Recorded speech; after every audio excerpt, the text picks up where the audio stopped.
सगळ्या बांधवांना जय शिवराय.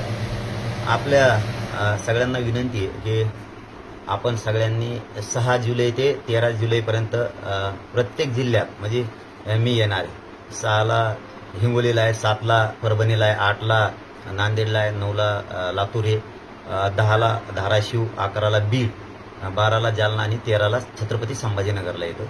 आपल्या सगळ्या बांधवांना विनंती की आपण अंतरवालीकडं येऊ नका. आपण सगळ्यांनी तिकडं आपण आपल्या जिल्ह्यात तयारी करा, कार्यक्रमाची तयारी करा. मीच तुमच्या जिल्ह्यात येतोय तुम्हाला भेटायला, त्यामुळे इकडे येऊ नका. मलाही आराम होईल. त्याचा अर्थ पण असा दुसरा असा आहे की उपोषण सोडल्यामुळं अंगात आग होती, थरथरी अंगात आहे माझ्या, आणखीन थरथर कापतंय, तर आराम मला मिळेल. आपल्या सगळ्यांना विनंती आहे की आपण इकडं थोडं अंतरवालीकडं येऊ नका. आपण आपल्या तिकडंच तयारी करा. मीच तुमच्या जिल्ह्यात येतोय, ही सगळ्यांना विनंती आहे. येऊ नका याचा अर्थ का तुम्हाला नाराज करत नाही मी की येऊच नका, परंतु कामाचे पण दिवस आहे, ते कामही बुडू नका शेतातले. आणि आपल्या आंदोलनाची तयारी तीही पूर्ण करा. घराघरात जा आणि एकजूट दाखवा. मात्र मलाही आराम मिळेल यासाठी विनंती करून फक्त आरामासाठी सांगतो की येऊ नका. याच्या पाठीमागे दुसरा काय अर्थ नाहीये, हे समजून घ्या. सगळ्यांना जय शिवराय.